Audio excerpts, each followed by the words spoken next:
Merci pour vos éclaircies. Président Badakani, vous vous êtes prononcé dans les médias sur les récentes consultations électorales en République centrafricaine.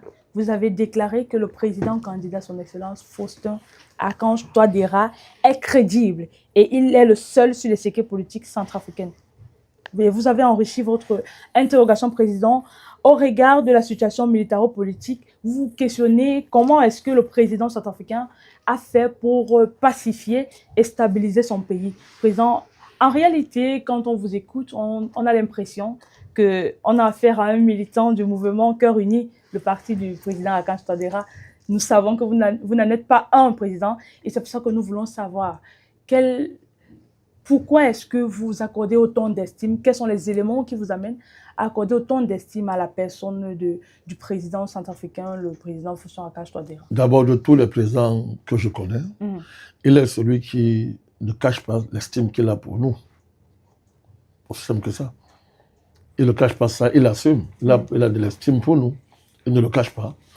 Et il le manifeste à chaque fois qu'il a l'occasion. Pourquoi voulez-vous que nous soyons insensibles à une telle démarche, là où d'autres ont honte de s'afficher avec nous? Il y a ça, d'abord, sur le plan affectif, sur le plan purement personnel. Ça, c'est rare. C'est rare. Maintenant, notre soutien au président Touadéra n'a rien à voir avec le militantisme du mouvement Cœur Uni. Pour la simple raison que le mouvement Cœur Uni s'occupe des problèmes, est un mouvement à vocation interne au Centrafrique. C'est un mouvement politique interne au landerneau politique centrafricain. Donc, nous sommes des panafricanistes. Et les critères de soutien n'ont rien à voir avec la politique politicienne interne aux États africains. Donc, de ce point de vue, le président Touadéra est un pionnier, l'un des pionniers au niveau institutionnel de la grammaire panafricaniste. Il est le premier à avoir assumé ouvertement un partenariat avec la Russie dans des contextes que nous savons. Deuxièmement, il a réussi à prendre l'État centrafricain de failli qu'il était pour, au bout de quelques années, l'élever au niveau où il est aujourd'hui. Il y a quel bilan? C'est un bilan élogieux. Sauf pour ceux qui ne connaissent pas le Centrafrique, sauf pour ceux qui ont intérêt à minimiser la situation de faillite dans laquelle se trouvait, le pays et les institutions du pays. Et ceux qui minorent ça ont des raisons claires. Vous allez voir, ce sont les agents de l'étranger, ce sont les impérialistes, eux qui vont « Oh, ce n'était pas un prétexte ». On connaît tous dans quel état le pays se trouvait. L'armée avait pour un moment 16 Kalash. Vous vous rendez compte? Il n'y avait pas d'armée. Il n'y avait pas d'armée. L'État ne contrôlait même pas Bangui. Même pas. Il y avait des lieux inaccessibles à Bangui même. Je pense au kilomètre 5.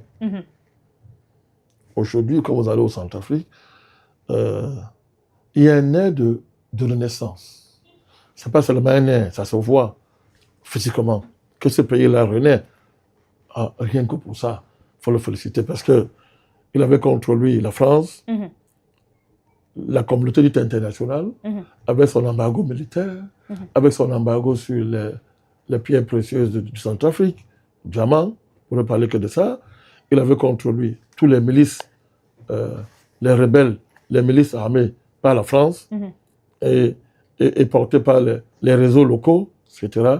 Toute une classe politique totalement parisianisée, à l'extrême, totalement parisianisée, un pays affaibli, des populations appauvries, éreintées par des décennies de guerre et de violence, qui pour la plupart étaient à l'étranger, particulièrement au Cameroun. Nous, on avait ici près de 700 000 Centrafricains ici, comme réfugiés, etc. Il y avait tout ça.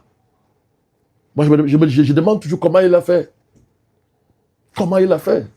Ça demande un haut niveau de patriotisme. Oui, et d'intelligence stratégique, de sagesse, parce qu'il fallait naviguer entre des torrents très compliqués, extrêmement glissants. C'est ça, il a réussi à faire ça. Vous ne savez pas ce que signifie être le président d'un État failli dans les relations internationales. Vous ne mesurez pas ça. C'est très compliqué. Et surtout que cet État failli, il est failli peut-être sur le plan financier, mais quand vous avez encore le malheur d'avoir un sous-sol extrêmement riche, c'est terrible. Je vous renvoie à son discours à Doha, le sommet de Doha, sur les pays moins avancés, les pays pauvres là. Hein? Il faut aller écouter son discours dans les dernières assemblées générales de l'ONU. Écoutez son discours. Mais regardez comment il a réussi à vaincre la France, mais il n'humilie pas la France. Quand la France lui demande de l'invite, il vient. Il vient. Jamais un discours hostile à l'égard. Mais il a vaincu la France sur le plan géopolitique. Et sur le plan stratégique. Il a vaincu la France. Ça se voit dans leur rapport aujourd'hui. Avec ça, il a fallu travailler pour qu'on lève l'embargo militaire sur le pays. Qu'on lève l'embargo sur le diamant. Ça a demandé un extraordinaire investissement diplomatique. Comment il a fait?